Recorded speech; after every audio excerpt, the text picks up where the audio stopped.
Bonjour à tous, bienvenue du coup sur Podcasterion. Small talk, en tout cas dans la théorie, on va voir un petit peu vers quoi ça va aller. Aujourd'hui, moi j'avais envie d'amener un petit sujet à l'équipe, du coup avec Seb, Jonas et moi-même. On va partir sur le sujet du rôle modèle. Alors, le rôle modèle, c'est quoi? C'est un peu, moi j'ai été biberonné au niveau même du coaching, mais aussi de ma vie par rapport à mes parents, au niveau du lead by example. Donc ça veut dire quoi? Ça va être le côté, en fait, il y en a qui font ce que je dis, pas ce que je fais. Et moi, j'ai complètement envie d'aller à l'opposé de ça. C'est-à-dire que quand je prône quelque chose, je le fais aussi. Si je propose aux gens de bien manger, j'essaye de bien manger. C'est pour ça qu'en général, je parle de mes vices. Moi, c'est les glaces. C'est vraiment le truc. J'adore les glaces, l'alcool, je m'en fous, mais c'est les glaces. Donc voilà, c'est pour ça aussi que je travaille pas énormément en nutrition, mais que j'ai les bases et que bon, il y a un moment, on mange aussi un peu convenablement pour performer. Bref, ça c'est la petite parenthèse. Mais dans cette histoire de rôle modèle, c'est un petit peu, encore une fois, sur ces piliers que sont, alors là pour moi on va peut-être parler un peu moins du professionnel, même si chez nous c'est lié. Il y a toujours professionnel, il y a privé, familial et il y a le sportif.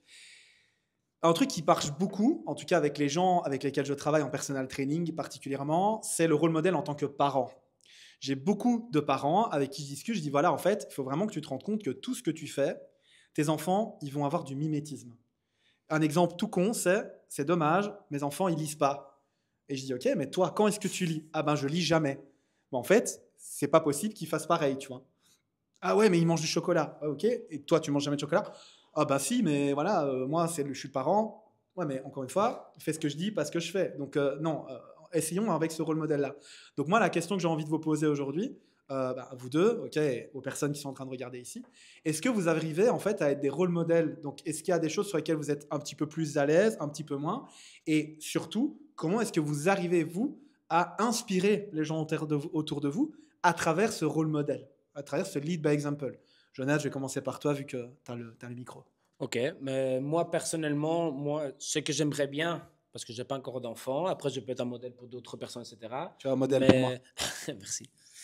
Mais moi j'aimerais bien que déjà pouvoir partager à mon futur enfant qui va m'écouter. Ah, ça c'est beau, ça c'est très beau. Oui, oui. C'est être une personne qui aide les autres, une personne qui sait que les choses sont pas faciles, mais il va quand même travailler pour essayer d'être une bonne personne, etc. J'espère qu'il aimerait bien le sport. Je ferai tout pour qu'il aime bien le sport. Je m'en fous le sport, mais qui est Le vraiment mouvement. le mouvement, la culture de l'effort, etc. Et clairement, pour moi, c'est le primordial. C'est vouloir aider les autres sans s'oublier à soi-même. Ouais, c'est très dur. C'est Ouais. très important. Il ne faut pas sacrifier non plus sa vie pour d'autres personnes, mais quand nous, on est bien, on est aussi dans la capacité de pouvoir aider les autres. Alors, De c'est briller un peu. Hein. exactement. Ça sera pour moi quelque chose de très important et surtout avoir la culture de l'effort et savoir que les choses ne sont pas faciles, mais qu'en mettant de l'effort, etc., il y a plus de chances d'avoir la réussite, on va dire. Ouais, culture de l'effort, on a fait un Ouais. petit peu moment pub, mais on a fait un podcast là-dessus. Donc n'hésitez pas à aller voir pour un petit peu, si vous n'êtes pas trop sûr de quoi on parle, etc. Allez là-dessus. Mais je trouve ça très vrai. En fait, au final, ce que tu dis, c'est le côté un peu essayer d'être le plus aligné possible à travers la totalité des actions pour que ce que tu puisses inspirer et fasse en sorte de ruisseler aussi sur les autres. Permettre aux autres d'accepter de briller à leur tour, quoi. Ouais, ouais, ouais. Ah, super Ouais, intéressant. Hein. totalement, totalement. Et du coup, pour toi, Seb, Je suis en pleine réflexion, là. Compliqué. c'est normal, c'est une Ouais, question c'est assez difficile. Hein. intense comme Ouais, sujet. tout Et à fait. justement, quand on a discuté justement, il y a une bonne heure, c'est un point de réflexion très important pour le moment, Ouais, je personnel compatis. aussi. Et est-ce que j'inspire quelqu'un? Ça, je ne sais pas vraiment te dire. Bah Mais en moi, tout tu cas, m'inspires. merci. C'est vrai en Mais plus, hein, vous m'inspirez tous les deux, hein, en sans tout cas, rire. quand je vois sportivement, je sais que quand je m'entraînais, j'ai toujours, je fais pas la pub du Free Access, mais je me suis jamais entraîné dans les cours parce que j'avais certains objectifs. Et j'ai toujours eu des personnes qui m'ont suivi, que ce soit un groupe de 2, 3, 5, 10 personnes, ça dépend un petit peu des moments. Donc je suppose qu'il y avait une certaine inspiration. J'ai toujours eu des demandes aussi pour faire des coachings ou des programmations spécifiques. Donc j'ose espérer que c'était dans ce sens-là. Et voilà. Après, les autres questions, j'ai déjà tout oublié. C'est un peu le côté. En fait, ça m'exprime une chose, c'est que tu es un leader, en fait. Et il y a des gens qui sont des leaders nés, ils cherchent pas à l'être. Mhm. C'est juste qu'en fait, il y a tellement. Ma perception, ok, les gars, il y a tellement de gens qui sont perdus que quand ils croisent quelqu'un qui l'est pas ou qui a pas l'air de l'être, ça inspire en fait. Oui, oui. Tu vois ce que je veux dire? Moi, je suis pas quelqu'un de perdu, mais je suis quelqu'un qui explore énormément. Et je dis toujours aux gens, tu peux pas trouver quelque chose sans forcément des fois te perdre. C'est des fois en se perdant qu'on se trouve, tu vois. Ouais. Et moi, je pense que on se ressemble très fort là-dessus, qui est le côté un peu, on explore beaucoup. Et je pense qu'encore une fois, toi, t'explores, mais quand tu sais, et tu vas. Oui. Et en fait, Oui, t'es pas oui. du genre à parler pour ne pas faire ce que tu dis. En fait, c'est là où je veux en venir. En fait, hein. Ouais. C'est qu'on essaye tous les trois à notre manière, à notre façon, à notre échelle. D'être lead by example, quoi. Moi, je sais que pour le moment, je suis pas dans une grosse session sport, etc. J'arrête pas de vous le dire et vous me dites à chaque fois Messi. Et au final, je m'entraîne au moins 3 fois et des fois 4, des fois 5 semaines. Mais je me rends bien compte. Et par contre, quand les gens me parlent, c'est ouais, machine, ouais, t'es fort et tout ça. Et en fait, non, pas du tout. C'est juste que je suis discipliné. J'essaye même à moindre échelle. Et ça, je pense que c'est sous-coté. Ouais. Ouais, mais si je devais me voir d'extérieur, en tout cas, je pense que c'est la discipline que j'essaie de mettre par rapport à un objectif que je peux avoir. Ça, je pense que je peux être très très fort là-dedans. Ouais, c'est ça. Et donc ça, c'est très inspirant. Et donc ce côté un peu rôle modèle, pour moi, il est là. Comment, qu'est-ce que tu proposerais aux gens qui ont envie de devenir des rôles modèles pour leur entourage? Ouais, ça c'est une bonne question. Jonas? Mais Ouais. En gros, il faut déjà être content de ce qu'on est. Se suffire. En fait, tu dois être. Parce que si toi, tu n'es pas content de toi, comment tu pourrais être un modèle pour une autre personne? Pour ça, il faut vraiment prendre du temps pour soi, se poser des fois des questions, de dire OK, pourquoi je fais ça? Pourquoi je réagis de cette manière-là dans des moments comme ça? Est-ce que je suis une bonne personne? Est-ce que. Voilà. Toutes des choses comme ça. En fait, il faut à un moment se poser des questions. Dire pourquoi je réagis comme ça? Pourquoi je fais des choses comme ça? Pour pouvoir après essayer de transmettre ça si j'ai par exemple des élèves ou si j'ai des enfants, voilà, toutes des choses comme ça pour essayer de tout ce que moi je pense, pouvoir après transmettre ça à des autres personnes. Je pense que c'est un petit peu la manière que j'essaierai, mais clairement travailler sur soi parce que comment tu pourrais aider quelqu'un si ça va pas chez toi? C'est impossible. Tu peux pas. Par exemple, imagine-toi un psychologue qui voudrait aider quelqu'un à une dépression. Si la personne est en dépression, tu vois, avant, elle devrait, s'aider, savoir comment sortir de ça, comment travailler sur ça pour pouvoir après aider les autres. Je pense. je suis d'accord sur l'idée globalement, mais je ne pense pas que ce soit indispensable. Justement, je ne pense pas que tous les sportifs de tous les niveaux, par exemple, parce que je prends l'exemple sportif parce que ce sera plus concret, je pense, soient bien dans leur tête. Mais il y en a plein qui inspirent. Et donc, je ne pense pas que ce soit... Ils représentent des valeurs, ils représentent la discipline, mais ce n'est pas pour ça que c'est des belles personnes. Parce que justement, ça peut être derrière un écran. Donc, soit c'est l'interprétation que nous, on se fait d'eux, et il n'y a même peut-être pas besoin d'avoir la connaissance de la personne pour qu'elle inspire. Mais si tu veux vraiment aider quelqu'un de manière plus profonde, ça, c'est un autre sujet, je pense. Ouais. Et ça, c'est plus personnel. Donc, tu peux inspirer sans que ce soit personnel. Oui. Et pour moi, quelqu'un qui m'inspire, c'est pas un rôle modèle. Je fais un peu la différence. Je peux avoir des gens qui m'inspirent à être plus fort parce qu'il est fort, mais pour moi, un rôle modèle, c'est mon avis. Hein. C'est vraiment mon avis. Un rôle modèle, c'est vraiment quelque chose qui n'englobe pas seulement le sportif. Pour moi, un rôle modèle doit être global dans la vie, dans tout. Personnellement, comme moi, je vois les choses. Mais... Ok, parce que j'avais pas. C'est bien pour le podcast, c'est bien. Dans le truc. Le call. Parce que c'est vrai ce que tu dis, mais tu vois, par rapport à ce que tu racontes, où tu dis, bah voilà, lui, il va t'inspirer d'un point de vue sportif, etc. Dans notre définition du rôle modèle, bah, est-ce que tu veux sa vie? Pas forcément, donc c'est pas forcément le rôle modèle pour toi. Parce que là, on part du principe que c'est toi le rôle modèle et que tu inspires les gens autour de toi. Donc moi, un sportif qui, par exemple, a une vie de famille pas forcément top, ou après, il y a des hauts et des bas chez tout le monde, on s'entend, mais tu vois, qui est vraiment en mode, non, mais moi, ça m'intéresse pas. Moi, c'est pas ce que je vise. Je veux vraiment aller chercher la famille aussi, tu vois. Ouais, okay. Donc, dans quel contexte est-ce que tu veux être inspiré? Mais regarde, Froning qui gagne 4 fois les games en individuel, 6 fois en teams, qui déclare que la priorité pour lui, c'est sa famille. Est-ce que c'est un rôle modèle pour toi, même sans le connaître? Moi, sans le connaître. Moi, ouais, c'est compliqué. Ouais, parce qu'en fait, qu'est-ce que ça veut dire? Il pourrait m'inspirer. Par exemple, je pensais à Michael Jordan. Je ne connais pas du tout ce type de personne comme il est à la maison, etc. Il peut être quelqu'un qui m'inspire, mais pas un rôle modèle pour moi. Donc, c'est jamais une personnalité publique, sauf si tu la connais personnellement. Pour moi, ça, c'est un super sujet. Ça, c'est vraiment une super description. Parce que pour moi, le rôle modèle, c'est effectivement quelqu'un qui qui est dans ton cercle, qui est dans un de Mais tes cercles. est-ce que c'est vraiment quelqu'un que tu connais ou c'est quelqu'un que tu te projettes, que tu connaître. pourrais être toi? Pour moi, il y a ça. Pour moi, il y a de ça. Parce que, alors là, C'est- il tu faut aller. construis Qu'est-ce que une connaître sorte quelqu'un? Oui, mais tu peux construire une sorte d'avatar d'une personne idéale selon tes On- valeurs actuelles. Je et que tu pense peux que ça, c'est définir. toujours le cas. Parce que dans ce cas-là, moi, j'ai pas de rôle modèle, mais je me suis défini une certaine personne que je veux être. Parce que tu peux aussi, ça c'est aussi une bonne conversation, qui est que ton rôle modèle peut être une version future de toi. En tout cas, il y a l'intention. Tu vois? Donc ça peut être intéressant. Maintenant, moi, j'essaye d'être un rôle modèle à travers tout ce que je fais, toutes mes actions, pour pouvoir dire aux gens, mais en fait, c'est possible. Il y a quand même Ok. moyen de faire des choses, tu vois? Et est-ce que tu penses que définir un rôle modèle comme ça fait que tu seras connecté avec toi, justement, ou c'est quelque chose de superficiel que tu peux développer? Ça va devenir un peu bizarre. ce Non, non, podcast. mais moi, j'ai envie de créer ce rôle modèle par rapport à qui j'ai envie d'être. Donc, en fait, pour moi, mon rôle modèle, il doit être en alignement parce que c'est pas du paraître, c'est de l'être, là. Ça, Oui, c'est important. mais tu dois être suffisamment mature que pouvoir déterminer ça avant. Et Bien sûr. là, ça commence à Mais le être un rôle, handicap. pour moi, le rôle modèle doit pas être un handicap parce que, évidemment, là, on part du principe que le rôle modèle est entre guillemets mal défini. Mais cette idée de rôle modèle, c'est qui je veux être et par rapport à ça, qui je veux inspirer et comment je vais inspirer les autres. C'est encore et là, je vais partir sur du coaching, contrainte versus résultat.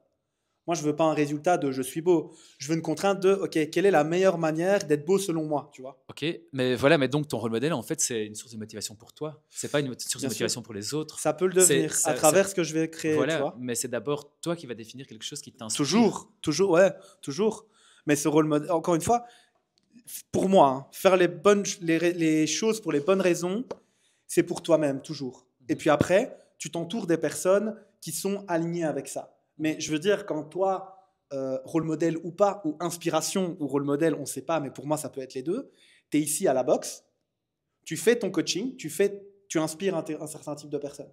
Tu vas t'entraîner dans la salle, tu vas inspirer un certain type de personnes.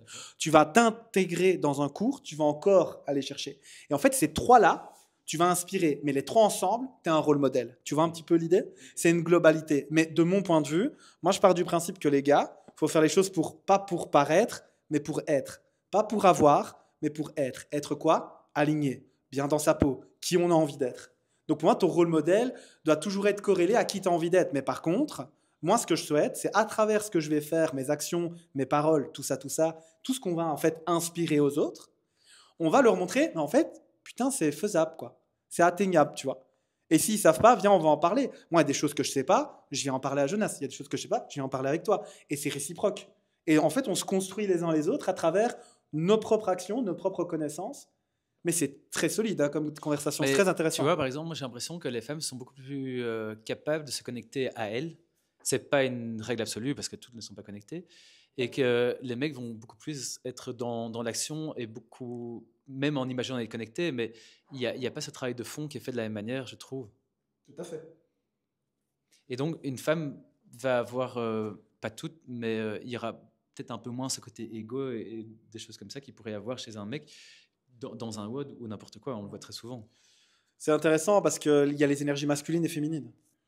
Un homme, moi par exemple, je suis un homme avec beaucoup d'énergie féminine. D'ailleurs, je coach 85% des femmes. C'est donc ça la barbe. C'est donc ça la barbe. C'est pour montrer que je suis quand même un mec. Non, mais dans l'idée, c'est pas une question de ouais, t'es 100% homme, t'es 100% femme. Non, on est tous hommes-femmes. Ma femme, par exemple, est. Hermaphrodite, c'est ça?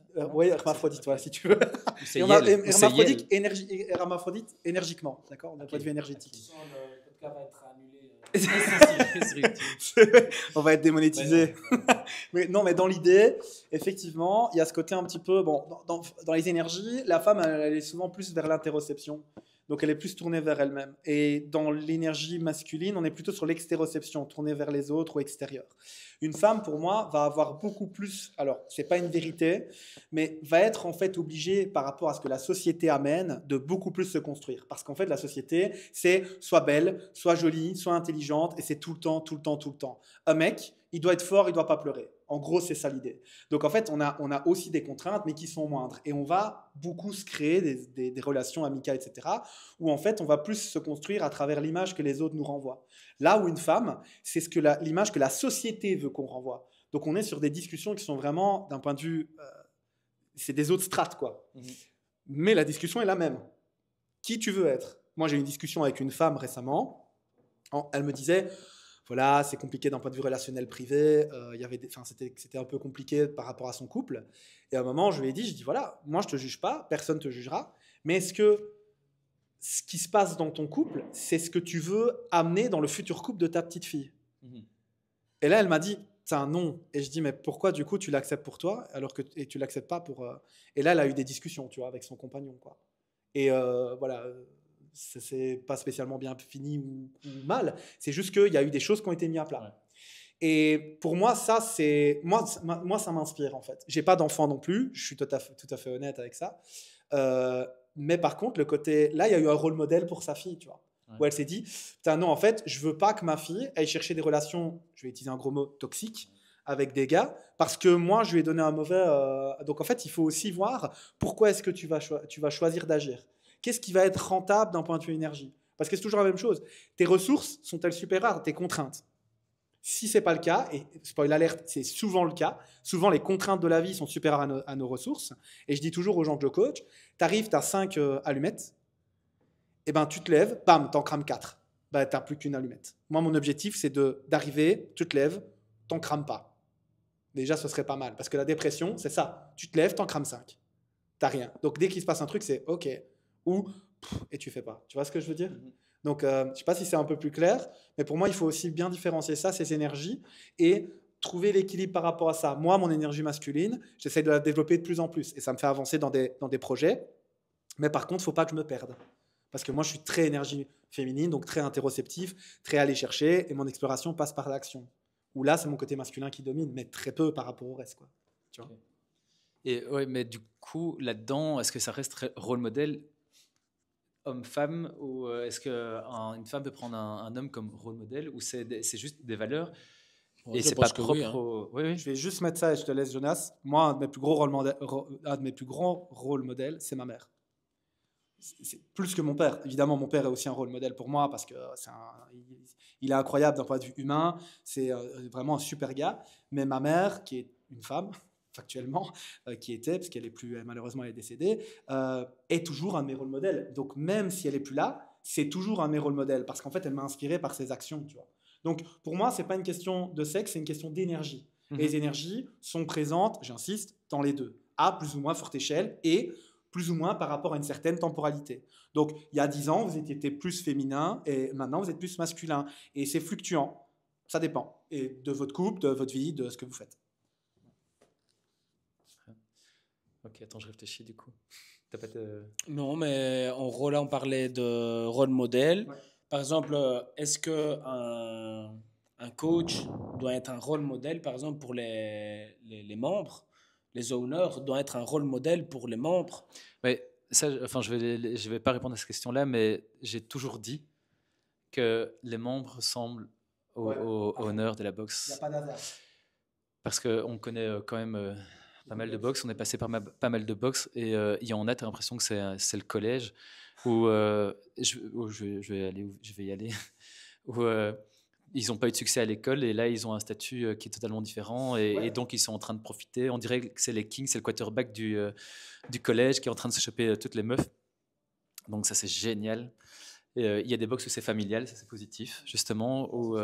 Enfin, il y a une box dans laquelle on a été qui était comme ça, qui était positive. Après, il y en a, c'est ici, par exemple, Aimont, c'était connu pour le côté performance et résultat plutôt, pas performance, résultat.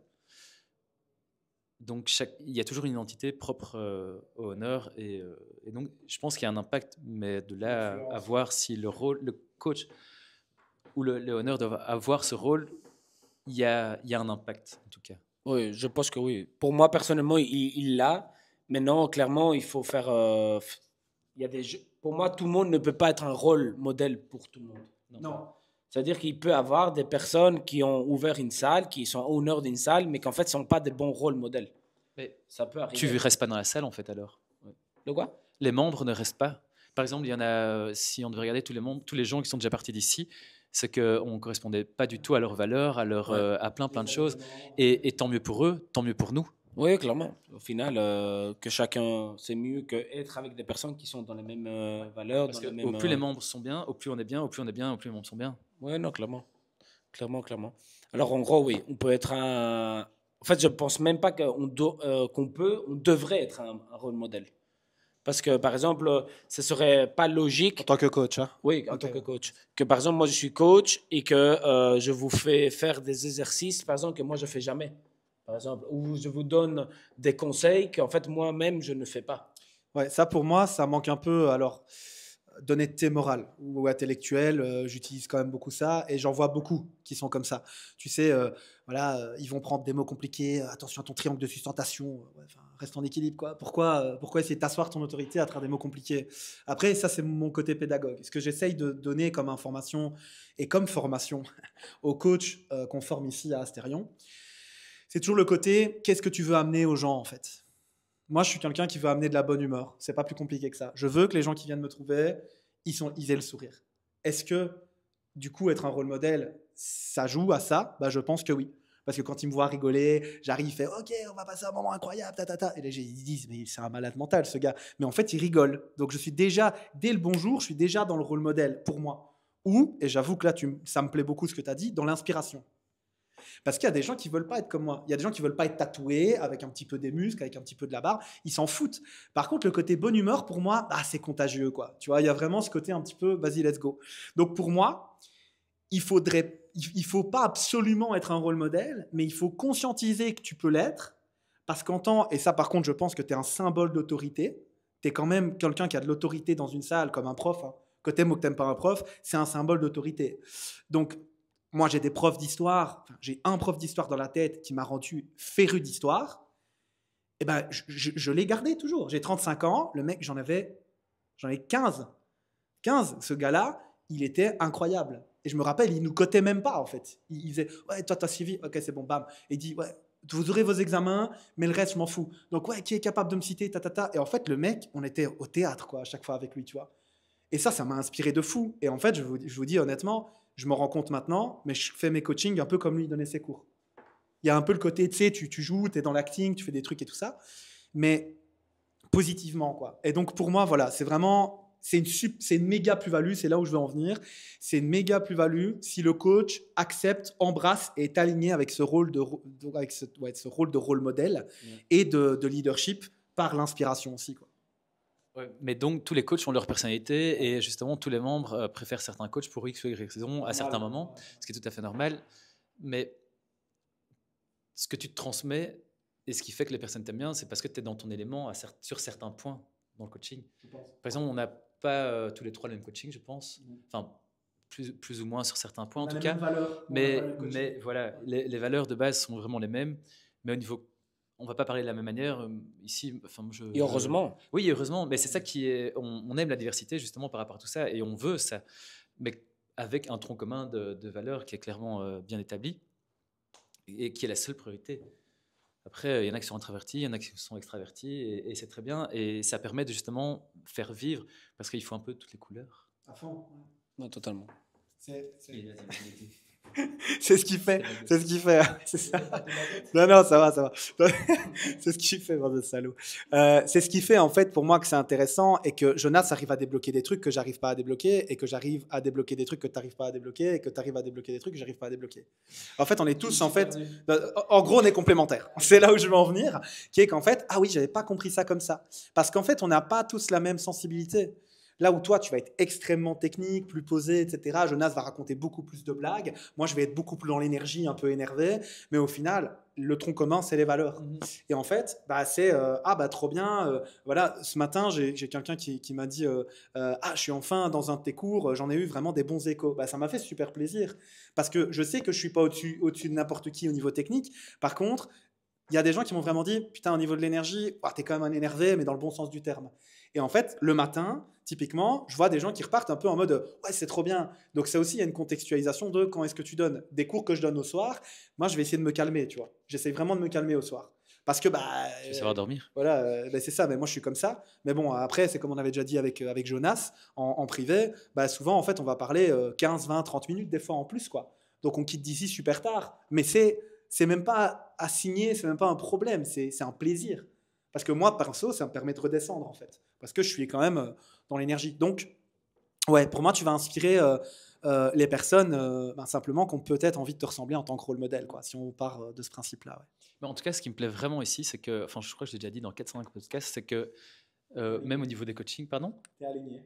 mais il y a de plus en plus dans nos coachs des personnes, on voit ces valeurs de plus en plus dans les coachs. Même si on a déjà, enfin, il y en a qui étaient déjà là avant, mais ça ressort de plus en plus. Et ou c'est peut-être eux qui osent plus, à oser, hein. ou alors c'est nous qui les avons choisis pour certaines choses et qu'on sentait. Mais en tout cas, il y a une volonté de leur part et c'est vraiment une énergie positive. Totalement. Parfait. Je ne sais pas si tu avais d'autres questions avec rôle modèle. Parce que là, on a posé la question un peu, qu'est-ce qui est... En fait, on ne sait pas. Pour vous, qu'est-ce qui est un rôle modèle? Moi, je n'en ai pas. Tu n'as pas? J'ai pas de rôle modèle défini, mais j'ai juste des valeurs. Qu'est-ce que tu aimerais bien, par des exemple? valeurs et des principes. Par exemple, pour ton fils, si tu devais choisir maintenant quel rôle modèle tu voudrais être pour lui, ce serait quoi? Mais c'est des valeurs et des principes. C'est pas un rôle modèle, donc c'est des valeurs comme justement être bienveillant, être humain. Je veux qu'il soit gentil malgré tout ce qui malgré le monde. Et ça, c'est quelque chose que je veux vraiment protéger. Je veux qu'il ait une culture de l'effort. Je veux qu'il apprenne la discipline. Je veux qu'il soit capable de se protéger et de se connaître, parce que justement, on a discuté tout à l'heure. Par exemple, moi, j'ai appris à me couper de mes émotions très tôt. Et je l'ai fait pendant une vingtaine d'années. Et maintenant, ça fait 2 ans que je fais un travail là-dessus. Et ma vie change par rapport à ça totalement. Ouais. Donc, et est-ce que... ça, je veux pas. Et c'est encore plus fort maintenant en ayant une fille. Parce qu'on discutait. Donc, j'ai un garçon qui a 2 ans, une petite fille qui va naître dans une semaine ou 2. Mais c'était, je voulais absolument pas une fille. Parce que j'ai la trouille de devoir élever une fille. Parce que pour moi, il faut encore plus la protéger. Mais maintenant, je me rends compte que, en fait, si moi je pense ça, c'est que moi je suis pas assez fort et il y a certains travaux que je n'ai pas fait sur moi et donc je me connais pas encore assez et je vais pas savoir transmettre ces choses-là. Donc je dois travailler sur tout ça pour pouvoir lui transmettre les bonnes choses, pour qu'elle soit suffisamment forte, indépendante et qu'elle ait toutes ses valeurs. Et donc ça a vraiment accéléré mon processus ici sur les 6 derniers mois où, enfin, j'ai lu certains livres qui m'ont vraiment choqué. Mais ça change ma vie pour le moment. Mais quand je dis que ça change ma vie, ça change du tout au tout. J'apprends à savoir, à me connaître réellement maintenant. C'est jamais tard. Mais je dis que c'est à la moitié de ma vie. Et c'est même bien de même à 45 ans, c'est ça? Même avec l'âge, on continue à se connaître. C'est bien. Mais je suis triste que ce soit seulement maintenant, mais je suis content que ce soit. Oui, c'est ça. Ouais. C'est quand même arrivé. Il y a des gens, il faut dire qu'ils ne vont jamais arriver à se connaître. C'était les 5 regrets des personnes en fin de vie, j'avais parlé la fois passée. Ouais. Et c'est des petits trucs qui mettent un peu les choses à plat. Ouais. Et il y avait Lise Bourdeau, on avait parlé aussi, qui est beaucoup plus. Les traits dans les âmes et tout ça. Moi, je suis un peu moins dans les âmes, mais je reste ouvert par rapport à ça. Mais je pense beaucoup plus à tout ce qui est... par exemple, c'est comme si on avait l'ADN, on peut transmettre en switch on-off certaines caractéristiques, je pense. Épigénétique, Oui, en épigénétique. Et on peut transmettre des comportements. Et de toute façon, comme on disait, il y a le mimétisme. Les premières années, c'est que ça. Quand je regarde Gabriel qui apprend quelque chose, il a une intensité dans le regard et il sait reproduire la même chose. Et c'est pas juste une action de lever une tasse ou n'importe quoi. Il décortique toutes les émotions, tout le visuel, tout le facial, tout est en hyper-analyse. Et il intègre, parce que je pense que les expressions qu'il peut avoir vont générer certaines émotions ou des choses comme ça. Et donc, il est en train d'emmagasiner toutes ces choses-là. Et pour revenir alors à les rôles modèles, les valeurs que tu voudrais partager à tes enfants et tout ça, est-ce que, je pense que oui, mais que tu travailles justement pour essayer d'être un rôle modèle? C'est-à-dire que toi, tu commences par dire, OK, j'aimerais bien être comme ça pour mes enfants, pour un membre, pour X personnes. Mais après ça, il faut se dire, OK, est-ce que je suis comme ça? Voilà. Mais par exemple, j'ai des étapes de vie qui, c'est peut-être il y a toujours des moments charnières dans sa vie où on réétablit, je pense, ses valeurs et ses principes. Et j'ai établi ça, le premier, c'était à 13-14 ans. Puis j'ai rétabli ça peut-être au niveau, quand j'étais un peu plus au niveau sport, donc 26-27 ans, 27. Et là, je me suis complètement éteint. Et maintenant, je suis en train de le refaire. Donc ça fait que 3 fois, c'est très peu. Mais là, pour moi, je dois établir de nouvelles valeurs, de nouveaux principes que je veux transmettre maintenant. Et du coup, comme c'est hyper important au niveau familial et que leur vie en dépendra, pour moi, c'est l'étape la plus importante de ma vie, elle est maintenant. C'est maintenant, clairement. Je sais pas si pour toi, j'allais te poser la question. Vas-y, pose la question. La même question, genre pour toi, si tu voudrais être un rôle modèle, quel rôle modèle t'aimerais bien être? Bah, moi, j'ai un mot pour ça, c'est mentor. Parce que moi, c'est pas père. En fait, vu qu'avec ma femme, on n'aura pas d'enfant, et c'est OK. C'est tout à fait quelque chose de OK quoi, dans notre couple. Donc, ces mentors, c'est en fait, moi, je veux inspirer les autres à être inspirant, en fait. C'est un peu fou comme phrase, mais c'est le côté qui est-ce que je peux aider pour ruisseler sur leur famille, etc. Alors après, c'est peut-être aussi, c'est une parentalité ou une paternité qui est différente, en fait.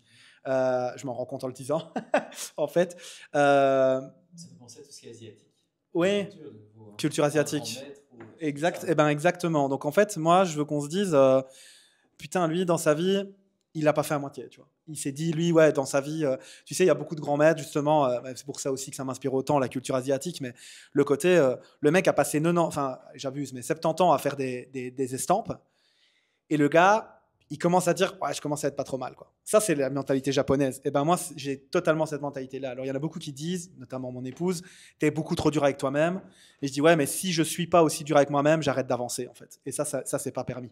Quand tu veux être un mentor, quand tu veux être quelqu'un qui inspire, encore une fois, c'est important. Et puis j'ai le côté aussi où, bah, j'en avais déjà parlé aussi l'autre fois au niveau du podcast, mais je veux pas de regrets, quoi. Je veux pas arriver sur mon lit de mort ou en tout cas à la fin de ma vie et me dire j'ai pas été à fond, j'ai pas tenté tout le tout pour le tout, j'ai pas osé. Ça c'est vraiment quelque chose que j'ai pas envie. Donc en fait pour moi le rôle modèle que je veux être, il est là. Il est en fait tout le monde peut devenir inspirant, mais je vais reprendre une phrase très connue d'Einstein, que je sors souvent aussi, mais si tu juges, tu vois, un poisson à sa capacité à grimper aux arbres, il passera toute sa vie à penser que c'est un imbécile. Et en fait, je pense qu'il y a beaucoup trop de gens qui se jugent sur leur capacité à grimper aux arbres alors que ce sont des poissons. Venez, on va dans la mer ensemble, on va regarder. Et en fait, pour moi, mon rôle de mentor, il est là aussi, c'est de placer les gens dans un bon environnement. Et j'ai envie de rebondir sur l'épigénétique, qui est quelque chose qui m'intéresse beaucoup. Et en fait, il y a un truc que j'ai lu récemment sur ça, au niveau du rôle modèle et tout ça. Quand tu vas faire un enfant, moi j'ai 8 ans de différence avec ma sœur. Et en fait, quand ma sœur, elle est née, mes parents, ils étaient tous les deux ouvriers. Et quand moi je suis né, mes parents étaient tous les deux entrepreneurs. On n'a pas du tout la même mentalité. C'est un truc de malade. Et en fait, ça se dit qu'en fait, mon père et ma mère n'étaient pas le père et la mère qui ont fait naître ma sœur, en fait, parce qu'ils ont évolué dans leur mindset. Et donc, en fait, ils ont dû, on est bien d'accord. Et dans l'épigénétique, eh ben, il y a ce côté de, effectivement, j'aime bien ce que tu as dit, switch on-off, qui est totalement environnemental, mais aussi qui sont tes parents au moment, à l'instant T, qui va, on s'entend, former aussi l'environnement. Mais ça m'a explosé parce qu'en fait, c'est super intéressant. Je me suis battu pendant presque 30 ans avec mon père pour lui expliquer que j'étais pas un employé. Et il n'y a pas de péjoratif là-dessus, hein, parce que j'ai aussi travaillé pour des patrons, mais j'ai une mentalité d'entrepreneur, en fait. J'aime entreprendre, j'aime créer, j'aime faire ça. Et lui, toute ma vie, il s'est dit non, mais il faut que je le protège parce que c'est trop dangereux comme situation. En tant que père, tu vois, il avait peur de ça. Et en fait, un jour, je l'ai appelé, je dis voilà, papa, là, j'ai plus besoin de liberté que de sécurité. Il y a eu un blanc de 3 secondes, ce qui est long, et il m'a dit bah, t'es prêt. T'es prêt à te lancer, tu vois. Et ça, bah, c'est ce qui a fait que je me suis lancé en tant qu'entrepreneur 100% au niveau du coaching. Mais voilà, le rôle modèle, c'est ça aussi. Et maintenant, j'inspire mon père d'une certaine façon. Et c'est ça, en fait. C'est inspirer, mais moi, c'est plutôt le rôle de la parentalité en tant que mentor. Voilà. Excellent. Je ne sais pas si vous avez quelque chose à rajouter. Mais toi, explique-toi. Ben, je l'ai dit tout au début. Ton rôle Vous modèle, vous ouais, c'est rappelez pas? vrai. Mais Être gentil. Être ah oui, gentil, oui, mais donc ça c'est le rôle modèle, mais comment tu l'as défini? Et c'est une personne pour toi ou c'est des valeurs ou des principes? Parce que je parlais plus de ces mots-là et Benjamin un peu moins Ouais. vraiment de ces mots-là. Toi, Moi, quel mot tu utiliserais pour définir ce que c'est ton rôle modèle et comment Ouais. tu le définis? Mais pour moi, allez, un rôle modèle, comme j'ai dit au début, c'est vraiment quelqu'un doit être pour moi gentil. Et donc, c'est quelqu'un d'extérieur que tu connais ou c'est ce que tu J'ai veux pas de être? rôle modèle. Ok. Quand je pense là, j'ai pas vraiment de rôle modèle. J'ai des personnes qui pourraient avoir une partie qui m'inspire, mais je pense que je suis un peu à prendre ça, m'inspirer, prendre ça, m'inspirer et créer un rôle modèle alentour de moi avec des choses qui Donc, c'est des m'inspirent de chaque personne. feelings, mais ça reste des valeurs, des principes, ça peut rester des feelings. Oui, ouais, mais des Parce que valeurs. la gentillesse, c'est pas une valeur, je sais pas si c'est une valeur, mais en tout cas, Bienveillance. ouais, c'est de la bienveillance. Bienveillant, ouais. Mais en gros, je n'ai pas en tête une personne qui aurait Non. toutes les valeurs. Par contre, la valeur de, comme j'ai dit, la culture de l'effort, ça, j'essaie de justement de transmettre ça au maximum aux personnes qui m'entourent. Il y a le côté d'être, en fait, j'aime bien l'équilibre entre être gentil, mais ne pas te faire écraser. Ça, Assertif. c'est vraiment être. C'est ça qui est, j'espère que je pourrais transmettre à mes enfants, à mon enfant, etc. C'est vraiment le fait de dire, on doit être gentil, mais tu dois être capable aussi d'être méchant. Mais tu ne dois pas être méchant, mais tu dois avoir la capacité. Parce qu'il y a une super phrase que là, je ne vais plus me rappeler de comment exactement. Mais c'est genre, en fait, quelqu'un qui est inoffensif, parce qu'il n'a pas la capacité d'être. Plus dangereux, c'est pas ça? Il y a la violence. En fait, t'es pas inoffensif si tu sais pas transmettre, si tu sais pas faire de la violence. Tu l'as, toi? J'ai la phrase, attends, parce que je traduis. C'était en gros quelqu'un qui est en capacité de violence et qui ne le fait pas est quelqu'un de fort. Ouais. Quelqu'un qui n'est pas en capacité de violence et qui ne le fait pas est faible, en fait, est juste quelqu'un de faible. Donc l'idée, c'est, moi j'ai une autre phrase qui est, tu préfères être un guerrier dans un jardin qu'un jardinier dans une guerre. Tout à fait, ouais, voilà. C'était un peu dans cette idée-là. Ouais. C'est ça. Ouais. Il y a vraiment différentes versions, mais c'est ça. Ouais. Mais en gros, c'est ça, c'est dire, je dois être dans la capacité, si un jour je dois faire quelque chose de mal, je dois avoir la capacité, mais je ne veux pas le faire. Ça doit être un choix et pas une nécessité. Mais pas avoir quelqu'un qui soit faible, parce qu'en réalité, le monde... Exactement, tu n'as pas la capacité de défendre, je ne trouve pas, mais bref, c'est pas grave. Pour moi, ça, c'est un point très important, et pour ça, il faut s'entraîner, il faut faire des entraînements, être fort mentalement. Mais il y a aussi la phrase faut se préparer à la guerre pour avoir pour avoir la paix. C'est pas celle par qui veut la paix prépare la guerre. Voilà, enfin... Celle-là, je ne la connaissais pas. Ouais. Ouais. Voilà. Ça, c'est un petit peu ça, c'est un peu les valeurs que j'aimerais bien transmettre. Donc, il y avait bienveillance, être assertif, on va dire, pour le côté pas se laisser marcher sur les pieds. Ouais. Culture de l'effort. Culture de l'effort, toujours. D'être vraiment concentré sur le fait d'être content d'avoir travaillé, de toujours vouloir un peu plus, mais être quand même content d'avoir fourni l'effort maximum de ce jour-là. Ça, c'est quelque chose d'important. Et d'autres valeurs, mais quelqu'un d'authentique, je pense. Parce que je trouve qu'on est vraiment dans un truc une société très paraître, une société très fausse, où tu entends des gens parler dans le dos des autres, et tu te dis, punaise, ça fait 10 minutes que je te voyais rigoler avec, et là tu me parles, tu vois, je déteste. Et en fait, je ne sais pas si c'est possible que vous avez jamais remarqué, mais quand il y a des gens qui viennent dans un cercle qu'on est en train de discuter, tout ça, il y a quelqu'un qui commence à parler d'une autre personne, je pars tout le temps. Et je me suis rendu compte, ça fait pas si longtemps. En fait, directement, je veux pas savoir. Ça décroche. Ça discute de quelqu'un, c'est genre, je pars. Et en fait, je me suis rendu compte depuis longtemps, j'ai dit, pourquoi je suis parti? Et en fait, punaise, en fait, je pense que quand les gens commencent à parler des autres, je pars. En fait, je m'en fous. Autant parler de nous, de discuter de nous construire, que parler d'une autre personne du dos. Ouais. C'est quelque chose qui j'aimerais bien que... C'est important, hein. Ouais, l'authentique. Et pour moi, tous ceux qui font ça, c'est du divertissement, justement, parce qu'il n'y a pas de focus sur eux et ils se noient dans toutes ces choses-là pour s'oublier. Totalement. Mais en fait, souvent, c'est oublier ses problèmes, oublier toutes ces carences, on va dire. Je vais être l'homme de la citation. Carence cognitive, c'est ça. Je vais être l'homme de la citation, mais il y avait un truc comme ça. C'était les petits esprits parlent des gens, les grands esprits parlent des idées. Ouais. Ah ouais, ça c'est en 3 niveaux, je pense. Ouais. Voilà, j'ai la phrase. Enfin, vous ne pourrez pas vraiment vous qualifier des pacifiques à moins d'être capable d'une grande violence. Si vous n'êtes pas capable de la violence, vous n'êtes pas pacifique, vous êtes inoffensif. La distraction est importante. Ouais. Et ça, je trouvais super intéressant parce que c'est vraiment ça. Il y a des gens qui ne sont pas capables de faire mal. Ils disent, ah, mais je suis pacifique. Non. En fait, malheureusement, tu es faible. Ouais. Et tu utilises le côté dire, je suis pacifique. Accepte-le Ouais. pour le changer. Pour essayer d'être vraiment dans la capacité de pouvoir être méchant sans vouloir l'être. Mais il y a aussi être authentique avec les autres, mais envers soi. Et Avec ça, c'est un peu ce qu'on avait défini tout à l'heure. En fait, ça, c'est très important. Mais c'est très dur. Ça, je pense que c'est vraiment le plus dur. C'est plus difficile d'être authentique avec soi qu'avec les autres. Ouais. Mais c'est pas possible d'être authentique avec soi sans être authentique avec les autres. Ouais, Enfin, dans une certaine mesure. Ouais, c'est pas facile, ça. Ouais. Pour les valeurs, je vais quand même les donner, parce que c'est vrai que j'ai pas répondu à ça. Moi, j'ai une valeur qui est au-dessus de tout, c'est la liberté. Et je parle, hein, je suis marié, mais pour moi, cet engagement ne me coupe pas de ma liberté. Mon épouse me permet d'être un tremplin pour beaucoup de choses, plus qu'un boulet, et même jamais un boulet. En tout cas, pour moi, c'est ce que j'essaye de faire dans le couple avec elle, où je dis, bah, on a des hauts débats comme tout couple, mais on en discute. Donc pour moi, c'est la liberté, c'est primaire. Si tu me bloques, si je me sens bloqué, qui est encore une autre définition, mais ça va pas. Mais par contre, je suis pas un fou, je vais en parler. Ce qui peut faire peur à certaines personnes, parce qu'il y a des gens qui savent pas communiquer. Bref. Donc la première, c'est la liberté. Et là, moi, j'en ai 3, qui sont pour moi des fractales de ça. La première, c'est la bienveillance. Je veux vraiment être quelqu'un où on se dit, lui, c'est vraiment quelqu'un de gentil, mais je suis capable de violence. Ça, c'est important. J'ai pas fait des années de sport de combat pour me laisser marcher sur les pieds. Et ça, je le dis toujours, tu vas peut-être me battre, mais tu t'en sortiras pas totalement indemne.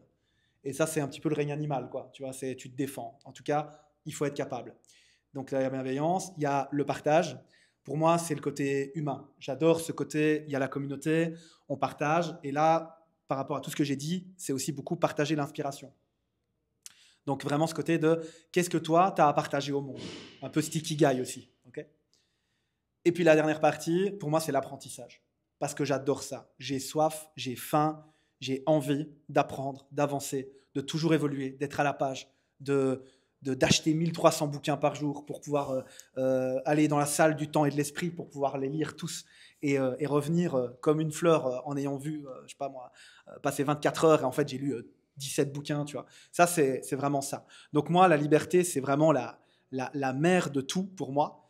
Et si ça, c'est OK, je vais dans la bienveillance, le partage et l'apprentissage. Ça, c'est vraiment... Si tu veux savoir qui je suis et que tu comprends ce que je viens de te dire, tu sais qui je suis en fait. Et si tu devais donner 3 livres justement pour aider quelqu'un à se trouver au niveau professionnel, ou justement 3 conseils pour pouvoir se trouver au niveau professionnel, mais aussi au niveau humain, tu aurais des propositions? Le premier, je pense qu'on sera tous les deux d'accord, et à mon avis tous les 3 aussi, Simon Sinek, Commencer par pourquoi. Ça, franchement, c'est un livre que je fais bouffer à tout le monde. Tous ceux qui me suivent, ils me demandent, je dis fonce là-dessus. Simon Sinek, Commencer par pourquoi. Il y a un deuxième bouquin qui est un petit peu différent, mais là, c'est le samouraï qui attend moi qui va vous parler.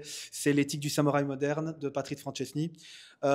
C'est un livre complètement inventé. Donc, le maître dont il parle n'existe pas. C'est assumé, hein, d'accord ? Mais moi, j'étais très triste quand je l'ai appris, mais c'est assumé. C'est un bouquin vraiment sur qu'est-ce qu'un samouraï moderne. Et en fait, moi, j'essaye d'être un samouraï moderne. Je dis toujours, en fait, quand certains n'ont même pas de katana, moi, j'essaye d'affûter la lame. Par contre, quand je sors le katana du fourreau, c'est pas pour couper une salade, tu vois, c'est pour couper une tête. Donc il y a aussi ce côté et on en revient, c'est intéressant parce qu'on en revient à cette notion d'être en capacité de violence envers nous-mêmes. Je suis capable de grande violence envers moi-même, mais aussi envers les autres pour se défendre nous-mêmes ou défendre quelque chose auquel on croit. Parce que pour moi, il n'y a pas plus belle mort que de mourir pour quelque chose auquel on croit, mais c'est encore un autre podcast, ça. Donc ça, c'est autre chose. Donc j'aime beaucoup ça. Et là, il y a un des bouquins que je viens de finir, que je trouve incroyable, et je t'en ai parlé tout à l'heure. C'est Les Vertus de l'échec alors je crois que c'est Charles Pépin. C'est un petit bouquin, comme Patrice Francescini d'ailleurs, là où Simon Sinek est un peu plus gros. Et là, c'est plutôt sur comment changer de votre perception de l'échec pour comprendre que c'est un tremplin vers la réussite. Et la perception crée votre réalité. Donc si vous arrivez en fait à changer votre perception des choses, vous arriverez à changer votre vie en fait. Et ça, pour moi, c'est les 3 qui sont vraiment top. Si vous avez d'autres bouquins, je suis tout à fait preneur. Je pense qu'on peut finir là-dessus sur les bouquins, ça me paraît bien. Moi, le Sinek, je trouve super intéressant. Mais pour moi, le meilleur, c'est Responsabilité absolue. Celui-là, il est... franchement, je pense que je l'ai lu 4 fois. Il est vraiment super intéressant. Parce que ça touche vraiment le côté un peu militaire. Même si on n'aime pas trop le côté militaire, ça va encore. C'est pas non plus quelque chose de trop... qui commence à raconter tout. C'est un ex-officier, c'est ça? Oui, c'est ça, ouais. Un officier. Et en fait, il te donne vraiment les principes d'un vrai leader. Et je trouve super, super intéressant parce que il te met une situation dans un contexte militaire, en fait, dans une mission, quelque chose de réel. Et en fait, le mec, il fait aussi des supports. En fait, il va aider dans des sociétés, des grosses sociétés, etc. Et le même principe, il le transmet sur le CO, sur le truc. Et alors, c'est super intéressant parce que tu vois qu'il y a des choses, mais les principes sont des dingues. Et à la fin, le résumé de tout, c'est qu'en fait, on est responsable de tout ce qui se passe. Et si tu le prends de cette manière-là, tu arrêtes de mettre la faute à tout le monde. Donc, c'est super con, hein. Mais si par exemple tu dis à quelqu'un, par exemple, si là je te disais comme coach, ah ouais, tu dois faire ça aujourd'hui, et tu le fais pas, typique, les gens diraient, ah, il est con, quoi, pourquoi il le fait pas? Je le dis clairement. Mais avec ce livre-là, en réalité, tu vas dire, ah, c'est possible que je n'ai pas bien expliqué. C'est possible que je n'ai pas bien expliqué le truc. La prochaine fois, je vais faire attention et surtout, je vais les poser la question, est-ce que tu sais me répéter? Et de cette manière-là, je vais être sûr que tu as bien compris. Et en fait, c'est toutes des choses comme ça que tu peux mettre en place très rapidement. Pour moi, c'est vraiment un des meilleurs livres. Il est vraiment top. Moi, j'aime bien aussi Simon Sinek, Commencer par pourquoi. J'ai les autres, mais celui-là, c'est vraiment son livre. Mais je me dis que c'est un livre pour quelqu'un qui a une âme d'entrepreneur et qui n'aura pas un impact comme ça sur tout le monde. Clairement, je pense que c'est peut-être pour 30% des gens et encore. Donc, il est très bien. Et c'est un livre à étudier et à relire. Et il faut le temps d'intégrer certaines choses pour pouvoir avancer. Tout ce qui est Ikigai, c'est super intéressant pour s'ouvrir l'esprit aussi. Mais de nouveau, c'est un beau diagramme, c'est génial, mais il faut aller creuser beaucoup plus loin pour que ça aide. Donc, ça pourrait être deux trucs, des pistes. Mais de manière générale, pour avoir exploré déjà différents secteurs, ce qui reste le plus important, c'est arriver à se connaître. Et donc, toutes les lectures devraient être dans ce sens-là. Et ça peut commencer par même tout ce qui est la manière dont on communique avec les autres, comment on communique avec soi-même. Donc, savoir exactement qui on est. Et ça, c'est un travail, ça va prendre 4-5 années au moins avec une intention de le faire. Et donc, je pense que la priorité, c'est ça. Parce que tant que tu ne sais pas qui tu es, tu vas peut-être développer un business ou d'autres choses, mais ça va durer 10-15 ans et à un moment, il y aura ce plafond.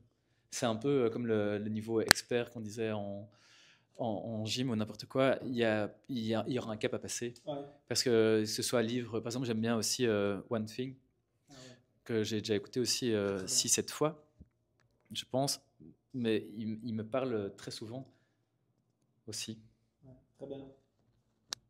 Excellent, parfait. Mais je pense qu'avec ça, on peut clôturer ce podcast. Un dernier livre, parce que ce que tu m'as dit, ça m'a rappelé un livre avec le côté humain et le côté se connaître et connaître les autres. Comment se faire des amis, entre parenthèses, et influencer les autres, de Dale Carnegie.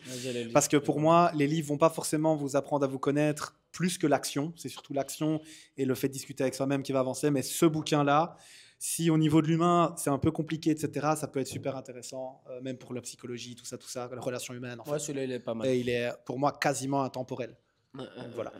Deuxième homme le plus riche des États-Unis après Rockefeller dans l'ère industrielle du début. Donc le mec savait ce qu'il racontait. Ça va. Voilà, mais merci à vous deux. Merci à tout le monde de nous écouter. Et on se voit pour une prochaine. Ciao, ciao.